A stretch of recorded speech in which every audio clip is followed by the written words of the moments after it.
The first time I saw him, I was supposed to damn him. I was supposed to sit in a cold courtroom with trembling hands and a breaking voice and tell the truth about what I had seen. My testimony was supposed to be the nail in his coffin, the blade that cut the empire of blood he had built. But fate has always been a cruel thing to me. It likes to twist, likes to bend, likes to make a mockery out of the choices I thought were mine. Instead, on the very morning I was meant to testify against him, I found myself staring at a diamond ring gleaming against my pale finger. His hand, large, scarred, steady, held mine in place, as if I had no chance of slipping away. The Mafia boss had made me his bride before the law could make me his executioner. My name is Elena Marcelli, 26 years old, a ghost of who I once was. I used to believe in right and wrong, in the kind of morality my father raised me on. But the night I saw the truth, that monsters wore suits and spoke in velvet, was the night my life split apart, and he was the monster at the center of it all. His name? Rafael Moretti, heir to shadows, king of smoke, the man whose empire stretched from alleys to mansions, from the blood-soaked streets to the gilded high-rises. Everyone in the city feared him, whispered his name like it was both curse and prayer. I was never supposed to meet him. Not like this. But 2 months ago, I had been in the wrong place at the wrong time. A deal gone wrong. Blood on marble floors. A gunshot that rang louder than thunder. And me, frozen, eyes wide, heart thundering, watching the devil himself pull the trigger. He saw me, I know he did. The darkness in his gaze burned itself into my soul. After that night, everything changed. Detectives, threats, secret meetings. They told me I was the key. I was the one who could bring him down. But now, standing in a room that smelled of roses and sin, I realized something terrifying. He had turned the game upside down. Rafael didn't just want me silent. He wanted me his. The ceremony was small, rushed. No family, no friends, just his men standing guard in the corners, their sharp suits stretched over holsters. My dress wasn't chosen by me. It was brought in, hung up like a costume. White lace, too tight, too pure for the filth this moment carried. And him, Rafael Moretti in his black suit, shirt undone at the throat, eyes burning with something between possession and cruelty. His voice was low when he said the words, not the ones a priest recites, not the ones a woman dreams of hearing. No, his words were different. They were carved straight into me, heavy, dangerous. You belong to me now. The silence that followed crushed me. My pulse drummed in my ears as I stared up at him, my lips parting, trying to form words that would never leave. My mind screamed run, but my body was frozen in place. Every instinct told me this wasn't just a marriage, it was a sentence. And yet, a part of me, the part I didn't want to admit existed, was spellbound. Because when Rafael Moretti looked at you, you couldn't look away. There was an aura about him, magnetic, suffocating. He was darkness dressed in silk, a storm wrapped in control. He leaned close, his breath brushing against my ear, his words silk and steel. Say it, I swallowed. My throat was dry, my chest aching, but I whispered the word anyway. I do. And with that, the cage closed. I thought of my father, my sister, the detectives who were waiting for me to show up in court that morning. I thought of the world collapsing outside this gilded prison. I thought of freedom slipping through my fingers like sand, and then his lips pressed against mine, sealing the vow I never wanted to make. It wasn't gentle. It wasn't tender. It was possession, a mark, a declaration to the world that I was no longer Elena Marcelli. I was Rafael Moretti's wife. The applause of his men thundered around me, but it felt like a dirge. I pulled back, gasping for air, my eyes wide with horror. His gaze locked onto mine, sharp and unyielding. And in that gaze, I saw a terrifying truth. This wasn't about silencing me. This was about owning me. And I had no idea if I would survive it. The mansion swallowed me whole the moment its iron gates shut behind the car. It loomed against the evening sky like a fortress. Black stone and glass stretching wide across the hills. The city lights blinked in the distance, like stars too far away to matter. Everything about this place screamed power. Power that belonged to him, and now by extension, wrapped itself around me like chains. The ride had been silent. I sat in the leather seat beside him, the weight of the ring on my finger a constant reminder that I wasn't free. Rafael leaned back casually, as if he hadn't just shattered the trajectory of my life. His profile was sharp in the dim light, jaw strong, lips pressed into a line that betrayed nothing. I tried not to stare, tried not to breathe too loudly, afraid that even the sound of my fear would amuse him. When the driver opened my door, I hesitated. The marble steps leading up to the mansion gleamed under soft golden lights, beautiful in a way that made my skin crawl. Palaces were prisons too when built on blood. Rafael extended a hand, not out of kindness, no. It was a command wrapped in the guise of courtesy. His dark eyes held mine, and for a moment my breath stuttered. Something flickered in that gaze, something unreadable. My hand trembled as I placed it in his. His fingers curled around mine, firm, unyielding. Inside, the air was colder. The chandeliers cast shadows across the polished floors, shadows that seemed to stretch and whisper. Portraits of men lined the walls, faces that bore the same sharp features, the same ruthless pride. Generations of Morettis watching me with dead eyes. He didn't speak until we reached the grand staircase. His voice was smooth, deliberate. "This is your home now." The words landed like a blade. My throat tightened. "I don't want to be here." The confession slipped out, fragile and trembling. My voice sounded too small in the cavernous hall. He stopped, turning slowly toward me. His height dwarfed me, his presence swallowing every ounce of air. My pulse hammered against my ribs. "You're not here to want... Elena, you're here because I chose it." The way he said my name, like he owned it, like he had etched it into the walls already, sent shivers down my spine. I wanted to scream, to run, but my body betrayed me, frozen beneath his gaze. He led me up the stairs, down corridors that seemed endless, until finally we reached double doors that swung open into a bedroom larger than my entire apartment. Cream silk drapes, a carved bed draped in white linen, a balcony that opened to the endless dark. It was beautiful in a suffocating way. I stood stiffly in the center of the room, while he crossed to a side table, poured himself a glass of amber liquid, and took a slow sip. His movements were precise, like every gesture was calculated. "You're afraid." It wasn't a question. I lifted my chin, though my voice cracked when I answered. "Of course I'm afraid. You dragged me from my life, forced me into this marriage." His lips curved, not quite a smile. "Something darker. Marriage is survival, Elena, and survival isn't always gentle." My chest heaved as his words sank in. I thought of the detectives waiting in that courtroom, the case that had now collapsed because the witness had vanished. I thought of my sister's face, pale and worried, and of the danger that now shadowed her because of me. "What do you want from me?" I whispered. Raphael set the glass down and walked toward me, each step deliberate, echoing in the cavernous silence. I backed up instinctively, but the bed caught me, forcing me to sit. "What do I want?" His voice dropped lower, silk over steel. "I want your silence. I want your loyalty." He stopped inches from me, leaning down until his shadow swallowed me whole. "And I want you to remember whose ring is on your finger." His hand brushed mine, fingers grazing the diamond band that glittered like a shackle. My breath hitched, heat rushing through me in confusion, fear, fury, and something I didn't want to name. I tried to steady my voice. "You think you can own me?" His eyes darkened, burning into me. "I don't think, Elena. I know." The silence between us cracked like thunder. My body trembled under the weight of his gaze, my heart hammering as if trying to escape my chest. But then, for a fleeting second, something shifted in his eyes. Something that looked almost human. His hand lingered too long against mine. His jaw tightened as though he was holding back words he didn't want me to hear. He straightened abruptly, turning away, his voice colder than stone. "Get some rest. Tomorrow you'll learn what it means to be mine." And with that, he left, the door shutting with a finality that echoed in my bones. Alone in that vast room, I curled into myself on the bed, clutching the sheets like they could anchor me. My body shook, silent sobs breaking free, though I buried my face so no one would hear. I had sworn to testify against him. I had sworn to bring him down, but now I was trapped in his world. And worse, I didn't know if I was strong enough to survive it. The first morning in his house felt unreal, like I had woken up inside a dream that hated me. The bed was too soft, the sheets smelling faintly of roses and something darker, his cologne, embedded into the fabric as though even in his absence he lingered.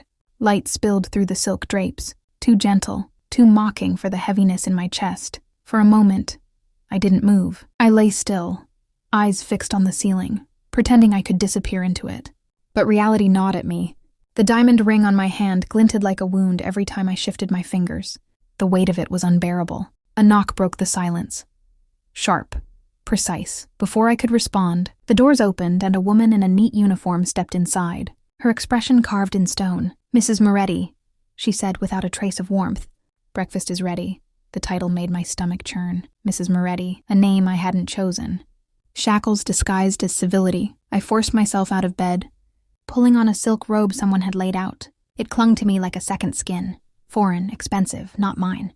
Every step down the endless hallways felt like a descent into someone else's life. The dining room was vast, a table long enough to seat 20, yet only 2 places were set. Raphael sat at the head, coffee in hand, his presence filling the cavernous room. His black shirt was rolled at the sleeves, forearms tense, veins visible as he turned the cup slowly in his hand. He didn't look up when I entered, but I felt the weight of him regardless, like the air itself bent toward him.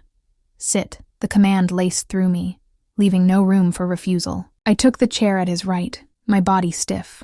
Silver trays gleamed with food I couldn't bring myself to touch. My throat was too tight. He finally looked at me, dark eyes scanning me in a way that made me feel stripped bare. You didn't sleep. It wasn't a question, but I answered anyway. How could I? His lips curved slightly, a shadow of something dangerous. Good. A little fear keeps people alive. My fingers tightened around the fork, knuckles white. I wanted to spit out every venomous word clawing at my throat. About how he had ruined me, stolen my life, but fear kept me chained. Fear, and something worse, the awareness that he was watching every breath I took, every twitch of my fingers. You'll need to adapt, Elena, he said, slicing into a piece of bread with precise ease. Being my wife makes you a target. The word wife burned. My jaw clenched. I didn't choose this. He set the knife down slowly, deliberately, and leaned back in his chair. For the first time that morning, his gaze met mine fully, unyielding, steady. A storm caged behind calm. No, you didn't. But choice is a luxury. And luxuries are for people who can afford them. His words cut deeper than I wanted to admit. I dropped my gaze to the untouched plate, my appetite swallowed by dread. After breakfast, he didn't let me hide. He led me through the mansion, corridors sprawling like veins through a giant beast. Every room was pristine, every corner laced with wealth, but underneath it all pulsed something darker. His men lurked in the shadows, watchful, silent, their eyes flicking to me with curiosity and calculation. When we reached his office, the air shifted. Heavy oak doors, shelves lined with books and ledgers, maps of the city pinned with red markers. This wasn't just a study, it was a war room. Raphael stood behind the massive desk, hands resting on the polished surface as he looked at me. This is what you married into. This city doesn't run without me. Every deal, every corner, every drop of blood, it all leads back here. To me, I stared at the maps, at the names scribbled in ink, and felt ice flood my veins. It was bigger than I imagined, bigger than any courtroom could ever contain. You were supposed to testify, he said, his tone almost conversational, though the steel underneath it was unmistakable. Do you think the law could touch this? My breath caught. His eyes locked onto me, waiting. Maybe not, I whispered. But it was something. He moved then, slow, deliberate, circling the desk until he stood close enough for me to feel the heat radiating off him. Something, he repeated softly, almost mockingly. Something doesn't save you, Elena. I do. His hand lifted, fingers brushing a strand of hair from my face. The touch was gentle, but it burned. My heart pounded so violently I thought it might crack my ribs. Why me?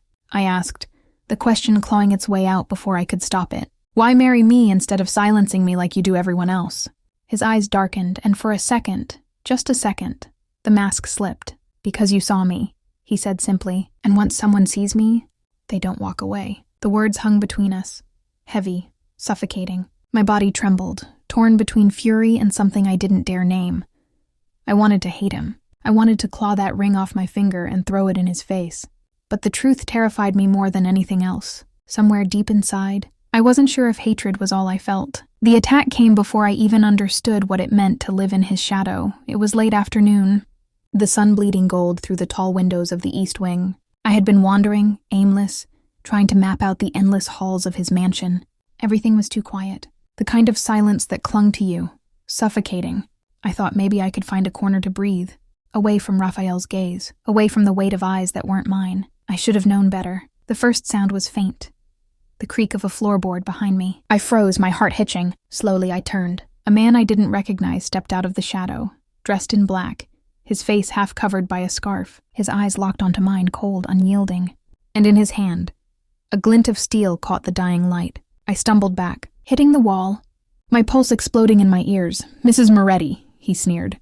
The words twisted like poison. His voice was unfamiliar, but his intent wasn't. Rage radiated from him, something personal, something that reeked of vengeance. I opened my mouth to scream, but the sound never came. He lunged, the knife flashing. I raised my hands instinctively, too slow, too terrified. The world shattered with the sound of a gunshot. The man's body jerked, blood blooming across his chest before he collapsed at my feet. My breath came out in violent gasps as I stared at the crumpled figure on the floor. Behind me, I heard the click of shoes against marble, slow, deliberate, Raphael. He lowered the gun in his hand with the same calm someone else might lower a glass of wine. His eyes flicked to me, then to the body, and back. His expression was unreadable. No anger, no surprise, just control. You're learning fast, he murmured, stepping closer, his presence swallowing the air between us. I shook my head, trembling so hard I could barely stand. I didn't, he silenced me with a glance sharp enough to cut. This wasn't your fault. The words should have been comforting, but they weren't. Nothing from him ever was. My knees gave out, and I sank to the floor, the marble cold against my skin. The metallic smell of blood invaded my lungs, made me gag. Raphael crouched in front of me, his hand gripping my chin, forcing my eyes to meet his. His touch was rough, but his gaze burned with something else, something closer to fury than indifference. This is why you're mine, Elena, he said, his voice low, dangerous, because the moment you wore my ring, you became a target, and no one touches what's mine. I tried to look away, but he held me there, his eyes searing into mine. Do you understand now? My lips trembled. I didn't want to give him the satisfaction, but my body betrayed me. I nodded, a broken, pitiful gesture. Good. He released me, standing tall again, his silhouette framed by the fading light through the windows. His men appeared moments later, silent, efficient, dragging the body away as though it were nothing more than trash. I watched in horror, the sound of cloth scraping against marble etched into my memory. When the hall was empty again, Raphael turned back to me. His eyes lingered softer now, if softness was even possible for him. You're not safe, Elena. Not here. Not anywhere. The only safety you have is with me. The words were meant to brand themselves into me, and they did. But they also twisted my insides. Because deep down I realized the truth. He wasn't just my captor. He was my shield. And I hated how that made me feel. He offered me his hand. The same hand that had pulled a trigger without hesitation. For a long moment I stared at it, torn between revulsion and necessity. Finally, I placed my trembling hand in his, letting him pull me to my feet. His grip lingered longer than it needed to. You'll sleep in my room tonight, he said, his tone final. No arguments. I opened my mouth, but no words came. My voice had drowned under the weight of fear, the echo of gunfire, the sight of death at my feet. As he led me away from the blood-stained floor, one thought haunted me, louder than all the rest. I wasn't just trapped. I was being pulled deeper into his world, and there was no way out. His bedroom felt like another world entirely. The door closed behind us with a soft click, but the sound might as well have been a thunderclap in my ears. The room was vast but intimate, dimly lit by a single lamp that threw golden pools of light across dark wood and velvet. The scent of him hung heavy in the air. Smoke, spice, and something darker I couldn't name. It wrapped around me as tightly as his presence did. I hovered near the door like a shadow, arms crossed over my chest, trying to disappear into the wallpaper. The events of the afternoon clung to my skin, the flash of the knife, the gunshot, the blood. My heart still pounded with the aftershock, and my hands wouldn't stop trembling. Raphael moved to the dresser with deliberate calm, taking off his jacket and tossing it onto a chair. The muscles in his shoulders shifted beneath the dark shirt, his power as visible as it was invisible. He unbuttoned his cuffs slowly, like he had all the time in the world, like the blood of the man he'd killed wasn't still cooling in the hallway. You're shaking, he said without turning around. I tried to find my voice. You killed someone. In front of me, his hands paused mid-button. He looked at me over his shoulder, his expression unreadable. I saved you. That's not the same. He turned fully now, leaning back against the dresser, arms folded across his chest. In the low light, his eyes looked darker, hungrier. No, Elena, it's exactly the same. I flinched at his words, but anger flickered to life under my fear. My voice cracked when I spoke. I didn't ask for any of this. His jaw tightened. And yet here you are.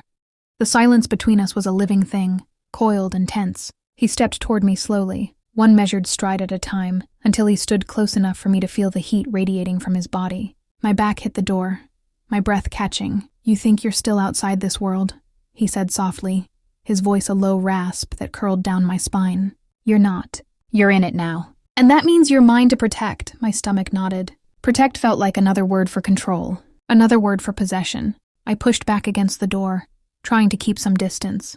I'm not yours. Something flickered in his eyes then, something I didn't expect. Not rage, not cruelty. Something sharper, quieter. You said I do. I laughed, but it came out broken, a sound full of cracks. You forced me. His gaze dropped for a second, then returned to mine, steadier than before. Maybe, but you're still here. The room spun around me, the weight of his words pressing in from all sides. The part of me that wanted to scream, to fight, to run, it was still there, but quieter now. drowned beneath the echo of the gunshot that had saved my life. He reached out slowly, deliberately, his hand hovering just inches from my face. I didn't move. His fingers brushed my cheek, the touch strangely careful, like he was afraid I might break. I don't want to hurt you, Elena, but I will not lose you. My breath came out shaky. I don't understand you. He gave a faint, humorless smile. That's good. If you did, you'd run. His hand slid down to my jaw, thumb grazing the corner of my lips. My heart pounded, heat and confusion warring inside me. Every instinct screamed to pull away, but my body stayed frozen. For a moment, just a moment, the monster's mask slipped. His thumb trembled against my skin, his eyes not just dark but haunted. He wasn't only the king of this empire, he was something else, something cracked and bleeding beneath the surface. He let go abruptly and stepped back, his voice clipped. There's a bathroom through that door. Shower, clean up. I'll have clothes brought in for you. The command shattered the strange moment like glass. I pushed past him without another word, locking the bathroom door behind me. Inside, I sank to the floor, clutching the cold marble as tears finally spilled over. The water of the shower hissed, steam curling around me, but I couldn't move. My body shook, my heart still racing, my mind still stuck on his hand against my skin and the look in his eyes, possessive and human all at once. I hated him, but a small, treacherous part of me feared something worse. I wasn't sure hate was all I felt anymore. The next morning, I woke to the sound of raised voices outside the bedroom. I blinked against the pale light spilling through the curtains, my body stiff from a night of restless sleep. For a fleeting moment, I forgot where I was. Then the weight on my hand caught my eye, the ring, and the memory slammed back into me. The wedding, the blood, Raphael's touch. The voices sharpened, pulling me upright. I crept toward the door, pressing my ear against the wood. She's a liability, one man hissed. You can't just keep her here, another answered, lower but with enough bite to make me flinch. Are you questioning his decision? No, but the door swung open before the man could finish, and Raphael's shadow filled the frame. He didn't look surprised to see me standing there, barefoot in the silk robe. He looked like he'd known I was listening all along. Back to your posts, he ordered. His men scattered like leaves in a storm. My heart thudded as he turned to me. His gaze swept over me, sharp and calculating. How much did you hear? Enough, I whispered. That I'm a problem. His jaw clenched, a flicker of something dark crossing his face. You're my wife. That makes you untouchable. I almost laughed. Untouchable? Yesterday, a man nearly carved me open in your hallway. His eyes narrowed, a storm gathering. And he paid for it. That's not the point. It is the only point. The steel in his voice made me fall silent. But inside, anger gnawed at me. I was tired of being spoken about like I was some trophy, a thing to be guarded, not a person. I wanted to scream at him, claw the ring from my finger and hurl it in his face. Instead, I followed him when he gestured, unwillingly tethered by his authority. He led me through the mansion, down into parts I hadn't seen yet, lower, colder. The air changed, thick with smoke and iron. We reached a set of steel doors, and when they opened, the truth of his empire unfolded before me. It was a war room, but alive. Men moved around tables scattered with files, maps, cash stacked in neat bundles, weapons glinting under harsh lights. Phones rang, voices barked orders, and through it all, I saw it, the machine that kept the city in his grip. Raphael placed a hand on my back, guiding me forward. His touch was possessive, steady, as though daring anyone in the room to question it. This is what survival looks like, Elena, he said quietly. Not your courtroom, not your police. This, my stomach knotted. Every instinct screamed that I shouldn't be here, shouldn't see this. Yet here I was, standing in the heart of everything I was supposed to testify against. One of his lieutenants approached, tall, scarred, his eyes flicking to me with thinly veiled disdain. He leaned close to Raphael. Are you sure about this? Bringing her in here? Raphael's gaze cut to him like a blade. Do you want to test me on this again? The man stiffened, retreating.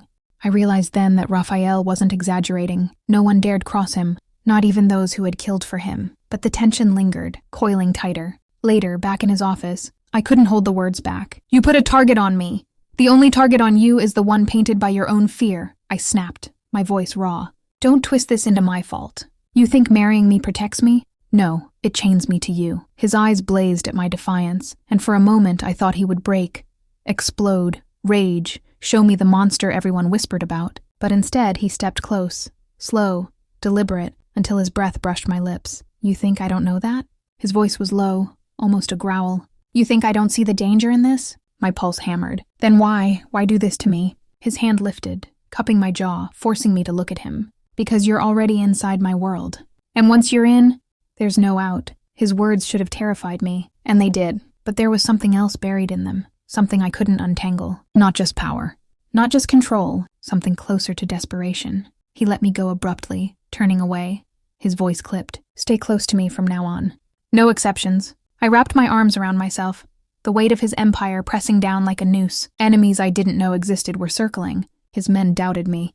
His world wanted me dead, and Rafael Moretti, the man I was supposed to destroy, was the only one keeping me alive. It wasn't safety. It was a cage with steel bars and velvet walls, and the worst part, somewhere deep inside, a part of me didn't want to escape.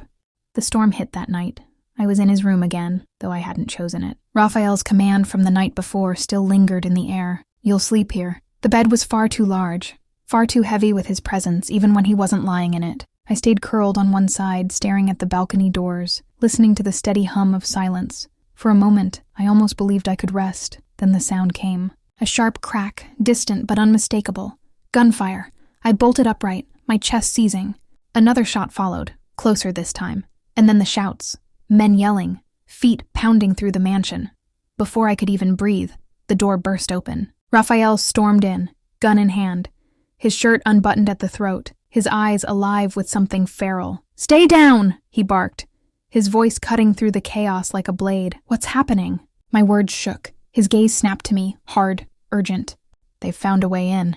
Before I could ask who they were, the glass of the balcony shattered. My scream caught in my throat as masked men spilled inside, shadows with knives and guns gleaming in the moonlight. Raphael moved before thought could catch up. The first man dropped instantly, a hole in his chest where Raphael's bullet landed. Another rushed forward, knife raised. I stumbled back, nearly tripping, but Raphael was there, pulling me behind him, a wall of steel and fire. The room exploded with violence, the air filled with the deafening echo of gunfire, the sharp clash of metal, the raw sound of men falling. I pressed against the wall, hands over my ears, my entire body trembling. My eyes locked on Raphael as he fought.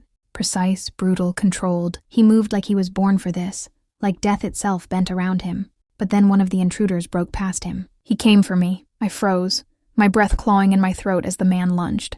The knife glinted, the distance between us shrinking to nothing. And then, Raphael was there. He slammed the attacker against the wall, the knife clattering uselessly to the floor. The man choked as Raphael's arm pressed against his throat, the other hand gripping his gun steady against the man's temple. "You don't touch her." The words were a growl, low and animal, vibrating through the room.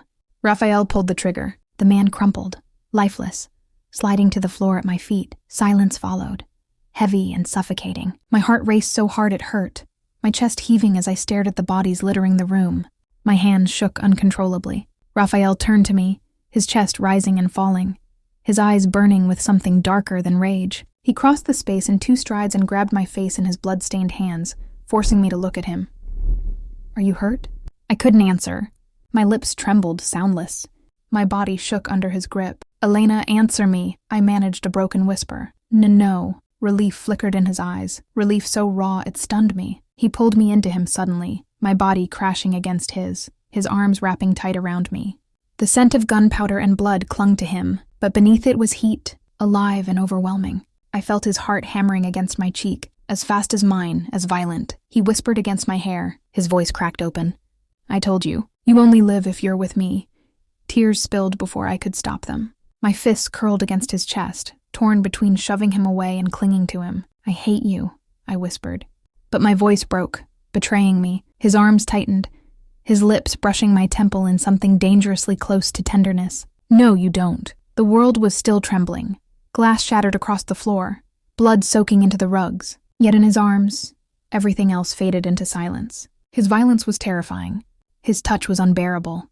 But that night, for the first time, I realized something that shook me to my core. The most dangerous part of Rafael Moretti wasn't his empire. It was the way he made me feel safe in the middle of hell. Morning came like a wound that refused to close. The air still smelled faintly of smoke, metal and blood. They had cleared the bodies before dawn, scrubbing away the evidence of the attack, as if death were nothing more than dirt on marble floors. But no amount of cleaning could erase the images seared into my mind. The flash of the knife, the sound of Raphael's gun, the weight of his arms crushing me against him like I was the last thing tethering him to life. I hadn't slept. My body trembled even in stillness. nerves burning with every remembered echo of violence. Yet Raphael looked untouchable. He sat at the long dining table that morning, shirt pressed, hair slicked back, a cigarette burning between his fingers as if the night before hadn't happened. His men stood at his back like shadows, their faces unreadable. He glanced up when I walked in, and in that single glance I felt myself pinned, my insides twisting. "Sit." His voice was low, casual, but I obeyed before my brain had time to rebel. My legs carried me to the chair across from him. The silverware clinked softly as one of his men set down a plate of untouched breakfast before me. "Eat," Raphael ordered. I shook my head. My stomach knotted too tightly to even imagine food. His jaw flexed. "Elena, eat." It wasn't the tone of a request. It was a command wrapped in steel. My hands shook as I picked up the fork, forcing down a bite of toast that tasted like ash. His eyes stayed on me the entire time, unrelenting, watchful. Finally, I slammed the fork down. "Why are you doing this?" He leaned back in his chair, exhaling smoke in a slow curl. "Because last night proved what I already knew. You're not safe unless you're with me. Safe?" My voice cracked, high and sharp. "I saw you kill them, Raphael. You crushed his throat in front of me like it meant nothing. That's not safety. That's survival," he cut in, his eyes glinting. "And you're still breathing because of me." The silence stretched, thick and suffocating. I wanted to scream, to hurl the plate against the wall, to claw at his unshaken mask until something human cracked through. Instead, all I managed was a whisper. "What happens now?" His gaze softened for the briefest flicker of a second. Then it was gone, replaced with cool certainty. "Now you stay here. With me?" I stared at him, disbelief flooding my chest. Stay here? Trapped like a bird in his gilded cage? He saw the revolt sparking in my eyes before I even spoke. His cigarette burned out between his fingers, forgotten. He leaned forward, his voice softer, but it cut deeper than shouting ever could. "You think you still have a choice, Elena?" Something inside me cracked, my chest tightened, my lungs fought for air. And still, I couldn't ignore the way his voice wrapped around my name, the way it tangled itself in my pulse like chains disguised as silk. He stood, came around the table, and before I could move, his fingers hooked under my chin, forcing me to look at him. "Last night, when I thought you might be hurt, I felt something I don't allow myself to feel. Something dangerous." I swallowed hard, my voice trembling. "What do you mean?"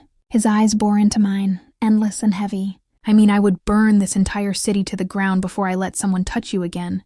The words landed like a blow. I should have recoiled. I should have been horrified. Instead, my chest thudded painfully, confusion clawing at me. Why did his vow sound like both a threat and a promise I almost wanted to believe? He let me go, stepping back, his mask sliding into place once more. "From now on," he said, "every move you make, every place you go, it's under my watch. You'll have a guard at all times. You don't breathe without me knowing." My voice snapped, breaking through the fog. "That's not protection, that's a prison." He smiled faintly, the kind of smile that chilled more than comforted. "Then get used to the bars." I sat there, stunned, as he walked out, his men trailing behind him like shadows melting into daylight. And just like that, my world narrowed again. The mansion walls loomed higher, the doorways stretched taller. Every corner became a reminder that I wasn't free. Not anymore. But the worst part wasn't the chains. It was the way a part of me, traitorous, broken, wanted to believe that maybe being trapped with Raphael Moretti was safer than being free anywhere else. That night, when the house fell quiet, and I pressed my forehead to the cold glass of the balcony door, I realized the truth that terrified me most. I wasn't just his captive anymore. I was becoming his. I woke up to a room filled with roses. They were everywhere. On the nightstand, spilling across the marble floor, even woven into the railing of the balcony. Red, impossibly vivid against the gray morning light. The scent was suffocating, sweet and heavy like honey left too long in the sun. For a second I thought I was dreaming. Then I saw the card tucked between the stems. No name, no words, just a single symbol.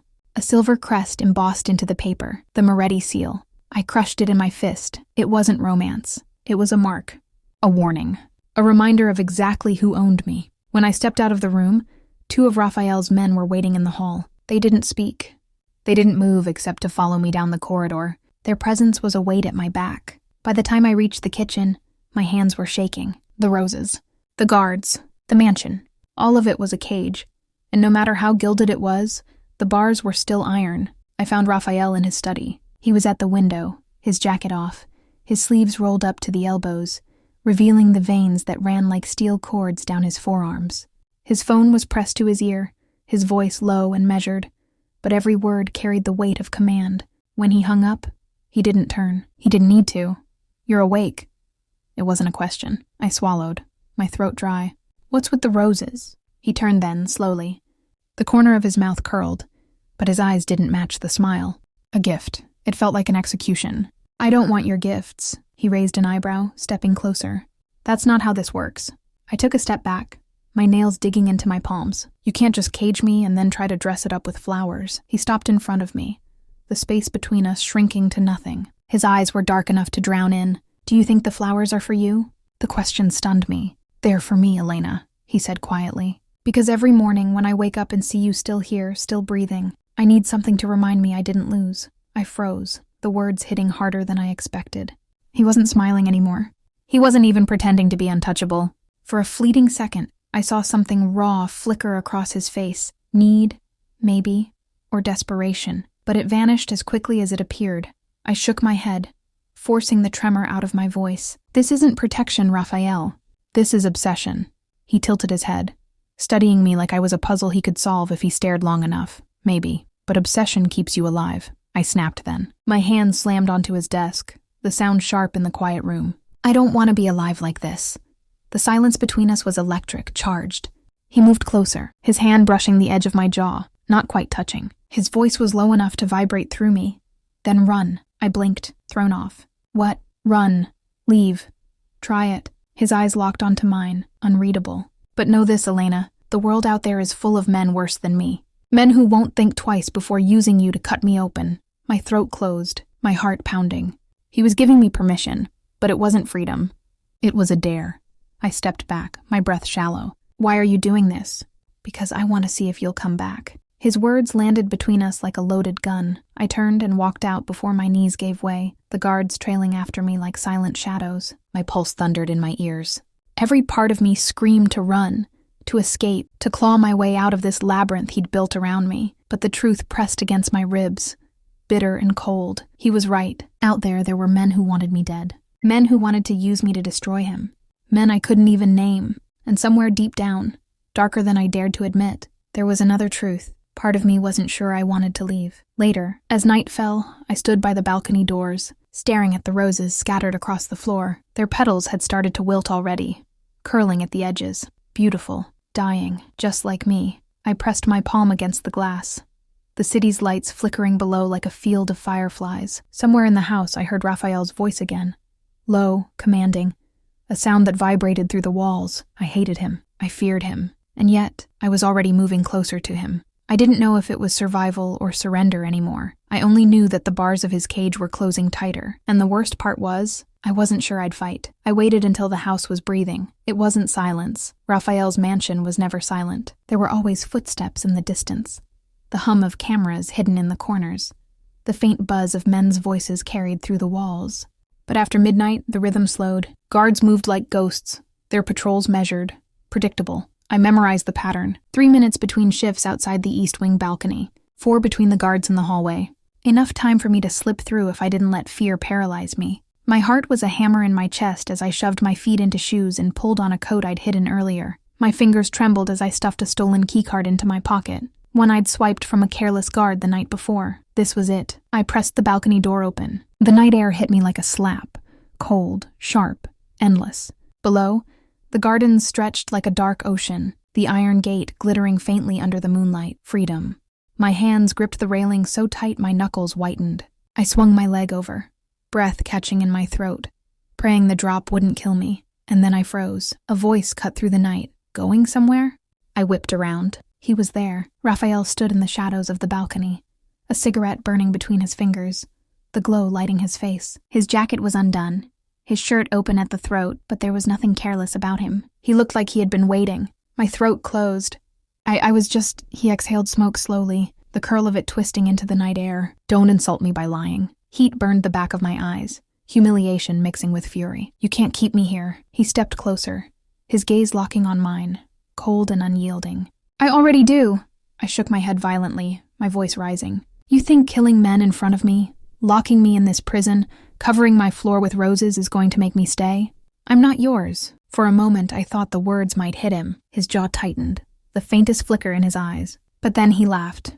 A low, dangerous sound that made the night colder. Not mine. His hand shot out, grabbing the railing beside me, caging me in. He leaned close enough that I could smell the smoke on his breath, the heat of his skin. His voice dropped to a whisper that cut sharper than a shout. You wear my ring. You sleep in my bed. You breathe under my roof. Whether you like it or not, Elena, you're already mine. The words seared into me, twisting in my chest until I couldn't breathe. I wanted to shove him away, to scream, to claw the arrogance out of his face. But his eyes, God, his eyes, burned with something so raw it left me trembling. I forced my voice through the lump in my throat. You don't love me. You just want to own me. Something broke across his face, something dark and sharp before he masked it again. His fingers brushed my jaw, almost tender. Maybe I don't know the difference. My chest ached, my body trembling with fury and confusion. I hated him. I hated the way he twisted the truth, the way he made chains sound like vows. But worse than that, I hated the part of me that couldn't look away. Suddenly he stepped back, his control snapping into place again like armor. Run, if you want. The words stunned me. Try the gate. Try the roads. Hell, I'll even have someone drive you into the city. Suspicion curled through me. What trick was this? But his smile was cold, almost cruel.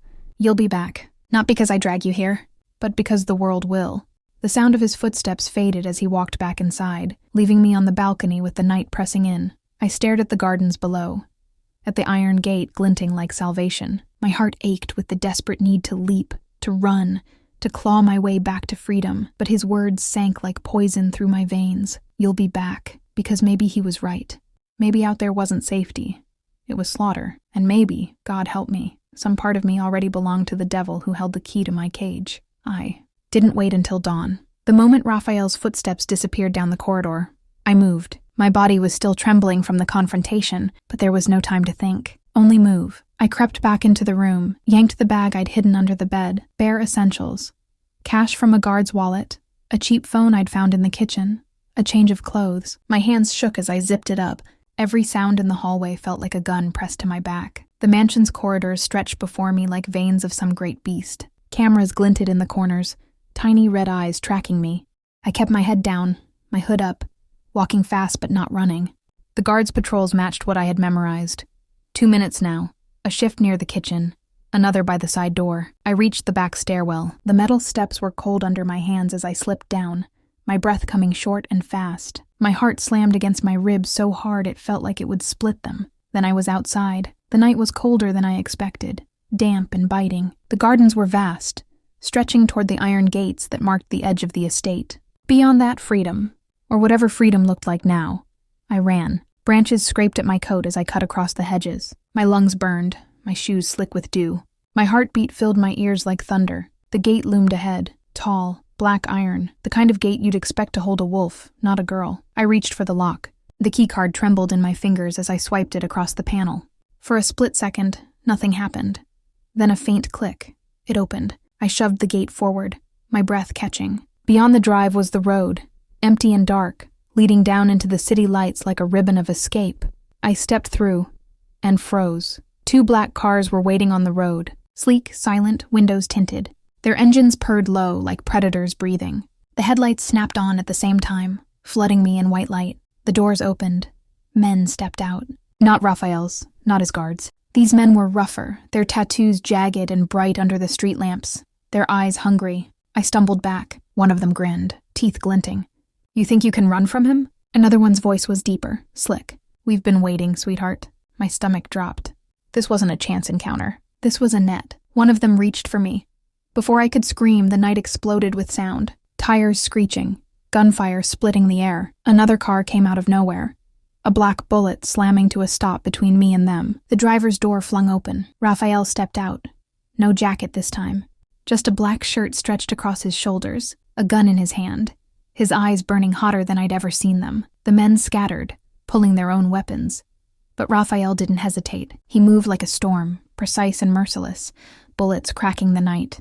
The sound made me flinch, covering my ears, but I couldn't look away. Bodies hit the ground. Blood smeared the pavement. One of the men made it back to his car and peeled off into the darkness. The others didn't. It was over in seconds. Raphael lowered his gun, his chest heaving. He turned to me, his face a mask of fury and something deeper, something dangerous. He crossed the space between us in 2 strides, his hands clamping onto my arms. Do you get it now? His voice wasn't a shout. It was low, shaking, like something inside him was coming apart. They were waiting for you, Elena. The second you stepped outside my gate, you weren't free. You were prey. I couldn't speak. My throat burned. Tears blurred the lights. He pulled me closer, his forehead almost touching mine, his grip iron. This is what I've been telling you. You only live because of me. I wrenched back, my voice breaking. That's not life. He stared at me, his jaw tight, his eyes dark and wild. For a moment I thought he might snap, drag me back inside like a possession. But instead, his grip loosened. He whispered it then, so quiet it barely reached me over the sound of my own sobbing. I don't know how to keep you without breaking you. The words cracked something inside me. I stood there, trembling, surrounded by the bodies of men who had come for me. Raphael's gun still smoked in his hand. His eyes, God, his eyes, looked almost human. And in that moment, I realized my cage wasn't just his mansion, it was him, and I wasn't sure I'd ever escape. The ride back to the mansion felt like being dragged through the aftermath of a storm. Raphael didn't say a word as he drove. His hands gripped the steering wheel like it was the only thing keeping him from tearing the world apart. The car's interior smelled of gunpowder and cold air, his shirt still stained from the fight. Streetlights flickered past the windows like ghosts. I sat rigid in the passenger seat, my bag clutched to my chest, my body trembling. My breath came in shallow bursts, and every time I blinked I saw it again. The men waiting at the gate, their eyes like knives, their hands reaching. I'd thought freedom was on the other side of that iron fence, but there had only been another kind of danger waiting. Teeth bared. It took everything in me to whisper, my voice almost swallowed by the hum of the engine. Did you know they'd be there? His jaw flexed. Yes. The single word punched the air out of my lungs. My head snapped toward him. You what? His grip on the wheel tightened, knuckles pale. I had them tracked. They've been circling for weeks, waiting for a window. I didn't expect you to give them one so soon. Heat rose up my throat. Rage, humiliation, grief all at once. So you let me walk into that? His eyes cut to me for a heartbeat, dark and blazing. No, I was at the gate before you left your room. I stared at him, stunned. He'd been there. He'd been waiting. Why? I choked. Why not stop me before? Because you had to see it, he said softly, the steel in his voice replaced with something that almost sounded like regret. You had to see what's out there, or you'd never believe me. I turned away, pressing my forehead to the cold glass. Tears burned behind my eyes. I didn't know if I hated him more for saving me or for letting me fall far enough to need it. When we pulled up to the mansion, the guards scattered like shadows. No one met my eyes. Raphael killed the engine and got out, coming around to my door. I sat frozen until he opened it, his hand outstretched. Get out, Elena. I ignored his hand, climbing out on my own. The night air hit me again, sharp as a blade. I moved past him, my legs stiff, my body hollow. Inside, the mansion was warm but suffocating. The chandeliers glowed like molten gold. Marble floors gleamed, and the roses from the morning still sat where I'd left them, wilting now, their petals curling in on themselves like fists. I turned to him, my voice breaking. You think this proves you're the only thing keeping me alive? He didn't answer. He closed the door behind us, the lock clicking like a gun cocking. My voice rose. Do you think saving me from them erases everything you've done? He stepped closer, his shadow falling over me. I don't expect it to. Then what do you want from me? My words cracked. What is it you're trying to turn me into? His eyes flicked over my face, his expression unreadable. There was something in it. Something raw, jagged, almost desperate. Alive, he said simply. I just want you alive. I stared at him, stunned, my anger catching in my throat.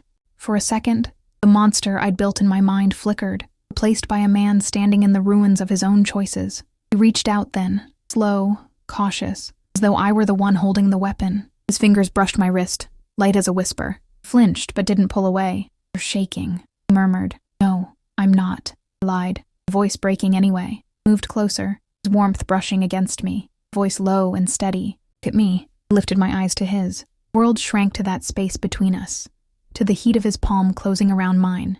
A moment, just a moment. The walls, the roses, the guards, blood outside the gate. All of it fell away. It was only him and me, a truth I couldn't outrun. It was poison, it was fire, and I was starting to burn. I leaned closer, his breath ghosting my cheek. You can hate me, Elena. You can fight me. But stop trying to die on me. Words cracked through me, splitting me open. Tears finally spilled down my face. I don't know how to do this, I whispered. Thumb brushed a tear from my cheek, gentle and rough at the same time. Neither do I. For the first time since the ring slid on my finger, Raphael Moretti didn't look like a man in control. Looked like a man drowning. The house was quieter than it had been in weeks, and Raphael's presence seemed to shrink into the shadows. Usual commanding aura tempered by the night's events. The guards patrolled with less urgency, whispers of the attack still echoing in the halls. I, Elena, felt a tremor inside me I couldn't name, a mixture of fear, relief, and something dangerously close to fascination. Sat in the study, knees drawn to my chest, watching Raphael move like a predator contained. Firelight flickered across his face, lighting the planes and shadows, jawline sharp enough to cut, eyes dark pools I couldn't escape. I hated the way my gaze lingered, hated the way my pulse quickened when he stepped too close. Didn't speak at first. Poured himself a glass of whiskey, the amber liquid catching the light. He turned, his voice low, almost unreadable. Stayed outside tonight, swallowed, trying to sound firm. Needed to know what freedom felt like. Just for a moment, he raised an eyebrow. Just for a moment, he echoed, almost mocking. And you saw? Yes, fear, blood. Who wanted to use me like I was nothing. He nodded slowly. Suppose that's informative? Jaw tightened. Showing me death is education? His gaze hardened. Think it's reality. Swallowed. Heat rising to my cheeks. Reality. Word felt like chains around my wrists, around my chest. Beneath that, I felt a flutter I couldn't name. Relief, desire. Raphael set his glass down and stepped closer. Presence swallowed the room. Didn't touch me, yet. The air between us was charged, magnetic, impossible to ignore. Shouldn't have gone, he said finally, at his gaze, defiance sparking. Should have. I needed to. Tilted his head, seeing me like he could read every secret I tried to hide. Did you learn? I swallowed. I'm alive because of you, that I can't outrun you. Moved closer, scent of him filling the small space between us. Hand hovered near mine, a whisper away. Didn't touch. Not yet. That's all I wanted, he murmured, his voice barely audible over the fire. You don't have to run. You're here. I wanted to scream at him, for the words I'd spent months rehearsing in his face. I am not yours. But words died in my throat. In that moment, standing so close, seeing him, just him, without the world crashing in, I realized something terrifying. I want to leave. Raphael's hand finally brushed against mine, almost questioning. Flinched but didn't pull away. Some grazed the back of my hand, touch electric and dangerous. But again, softer this time. Fight it.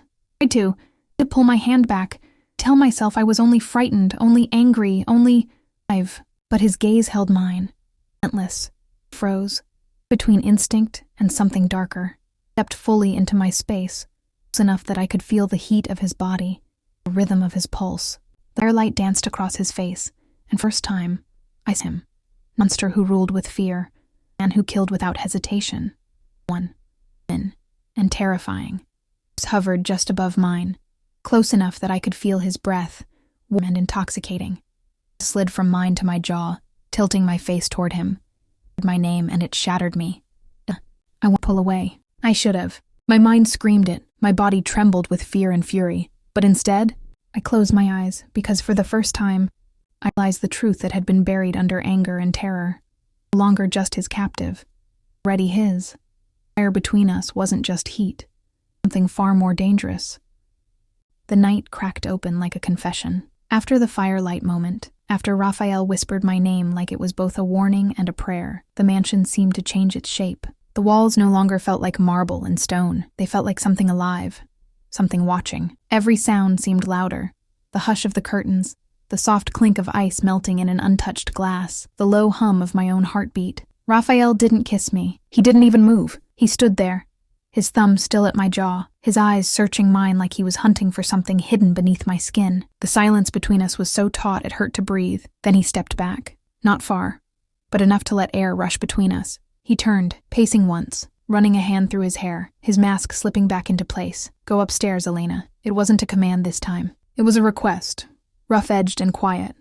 I stared at him. I didn't move. His eyes flicked to mine again, darker now. I said, go upstairs. I should have run. I should have bolted up those stairs and locked the door. But my feet stayed planted. Something in his voice, something broken, kept me there. Why? My voice trembled. Why do you keep me here if you're not going to? I stopped myself. The word tasted like betrayal on my tongue. Raphael's mouth twitched into something that wasn't a smile. Because I'm not going to take what you don't give. The room spun. He'd kidnapped me. He'd trapped me. He'd killed in front of me. And now he was saying, I stared at him, my chest rising and falling. You want me to choose this? His eyes burned into mine. I want you alive. I want you close. And yes, if it's going to be like this, I want you to choose. His words hit like a strike of lightning. My breath came faster, my hands trembling at my sides. The room felt too small. The distance between us too charged. "You think you can make me fall for you?" I whispered. He didn't flinch. "I think I already have." It wasn't a boast. It wasn't arrogance. It sounded like an admission. Raw, dangerous, and true. I staggered back a step, my spine hitting the edge of the desk. My whole body trembled. The cage wasn't just the mansion or the guards or the walls. It was this, the pull between us, this magnetic force I couldn't explain, couldn't fight. Raphael moved closer again. Slow, deliberate, his hand brushing my hair back from my face. I shuddered at the contact, my breath catching. His fingers slid to the back of my neck. Not a grip, just a touch, barely there, yet it sent heat rushing through me. "Say no," he whispered. My lips parted, but no sound came. "Say no, Elena, and I'll stop." I tried to speak, tried to push him away, tried to remind myself of everything he'd done, everything I should hate. But when I looked up at him, his face inches from mine, his eyes no longer cold but wrecked and unguarded, the word died in my throat. I didn't say no. His forehead touched mine, his breath trembling against my lips. His hand cupped my jaw, thumb brushing my cheek. We stood like that, two people on opposite sides of a war, suspended in a moment that felt like it would swallow us both. Then, slowly, painfully, Raphael stepped back. His voice was ragged. "Go upstairs." This time I moved. My legs shook as I climbed the staircase, my heart pounding like it was trying to escape my chest. Every step felt like a step deeper into something I couldn't undo. When I reached my room, I collapsed against the door, sliding to the floor. My hands covered my face, and for the first time since all of this began, I didn't know what I wanted anymore. I didn't know if I wanted to be free, or if I wanted to see what would happen if I stayed. Downstairs, somewhere below me, Raphael stayed in the study, drinking in silence. And for the first time since I'd met him, I thought I heard it, the sound of a man cracking from the inside out. The storm came again, not outside this time, not rain or thunder, but inside me, inside the mansion, inside the tension that had built like a coil ready to snap. I was in my room, trying to make sense of the chaos that had become my life. The ring still gleamed on my finger, a constant reminder of what I couldn't escape. The roses had wilted completely, leaving brown petals scattered across the floor, a symbol of beauty decaying, just like the fragile barrier I had between fear and desire. Then I heard it, the subtle shift in the hallway, the quiet click of boots on marble. Raphael. I froze. I could feel the weight of him before he entered, the air shifting, the temperature dropping as if the world itself bent to his presence. He stopped at the door, his dark eyes scanning the room, settling on me. His expression was unreadable, but his body was tense, like a storm ready to break. We didn't speak at first. The silence between us was thick enough to choke on. Finally he said, "Elena." I swallowed, my voice trembling. "What do you want from me?" His gaze flicked downward, then back to mine. "I want you to understand." "Understand what?" I demanded. My pulse rattled in my ears, my hands balling into fists at my sides. "That I'm not just the man you think I am. Not the monster, not the protector. Both, and more." I laughed bitterly, a hollow, trembling sound. "More? You've killed in front of me, held me like a prisoner, and now you say..." "More?" He stepped closer. Closer than I wanted, closer than I thought I could handle. His voice dropped to a whisper, so low it seemed to vibrate through my very bones. "I would die for you, Elena, and I would destroy anyone who even thinks about touching you." My knees went weak. I stumbled, caught myself against the edge of the bed. The words, so simple, so raw, slammed into me with a force I wasn't prepared for. Then, impossibly, he closed the distance, and his lips were on mine. It wasn't soft. It wasn't gentle. It was fire, violent and consuming, and it ripped something open inside me. My hands flew up, tangled in his hair, caught between pushing him away and pulling him closer. The world narrowed to this, the heat of his mouth, the rough strength of his hands, the thundering of our hearts in tandem. When he finally pulled back, the air between us was hot, heavy, impossible to breathe. He pressed his forehead against mine, and for the first time, the walls of fear and control melted just enough to reveal something deeper. I whispered his name, my voice barely audible. "Elena." He echoed, a whisper and a growl all at once. Everything we had been, the violence, the obsession, the danger, collapsed in that instant, leaving only the raw, trembling truth. We were bound. By choice, by circumstance, by fire. I didn't know if I could trust it. Didn't know if I should. But as Raphael's hand slid down to hold mine, his grip steady and unyielding, one undeniable fact burned through me. We were both caught in the same storm, and there was no escaping it. The mansion was quiet in a way it had never been before. No footsteps, no whispers, no distant clatter of guards. Only the low hum of the city beyond the gates, a faint pulse of life that felt almost foreign. I sat on the edge of the bed, the ring on my finger cold against my skin, and for the first time, I let myself breathe. Raphael appeared in the doorway, his silhouette framed by the dim hallway light. His eyes, dark and unreadable, scanned me, and I felt the weight of everything, the violence, the danger, the obsession, and the fire, settle between us. I didn't move. He crossed the room slowly, each step deliberate, controlled. He stopped in front of me, hand hovering near mine, not touching, waiting. Waiting for what? I didn't know. Elena, he said softly. I swallowed, my chest tight. I'm here. He let a breath out, slow and steady. Then finally his fingers brushed mine, not possessive, not demanding, gentle, almost fragile. The connection sparked something deep and raw inside me. Fear and relief, desire and dread, all tangled together. You're mine, he whispered. Not in chains, not in fear. Mine because I can't let you go. I looked into his eyes, searching for the danger, the monster, the man I was supposed to testify against. But all I saw was him, human, broken, and desperately holding on to me like I was both his salvation and his curse. I realized then that I wasn't afraid anymore. Not of him, not of the empire he ruled, not even of the world beyond these walls. I was afraid only of losing him, and terrifying as it was, I wanted to stay. I leaned forward, closing the final distance, letting my forehead rest against his. My hands found their way to his chest, feeling the rise and fall of his heartbeat beneath my palms. We didn't speak. Words weren't enough. There was only the quiet, heavy understanding of two people bound together by fire, blood, and something that neither of us could name but both of us felt. Raphael's lips found mine again, softer this time, patient, steady, and I didn't resist. The world outside could burn. The men who had hunted me could vanish into the shadows. The past and future could twist into chaos. It didn't matter. Not tonight. Not with him. We were alive. Together. Dangerous, broken, but alive. And in that moment, I understood the truth of the ring on my finger, the life I had tried to fight against, and the man I was supposed to testify against. I was never meant to escape him. I was meant to survive with him. And somehow, impossibly I wanted to. The mansion hummed around us. The night finally still. We didn't need words. The fire between us said everything. We were bound. By choice. By fate. By love twisted and raw and unavoidable. And we would burn together.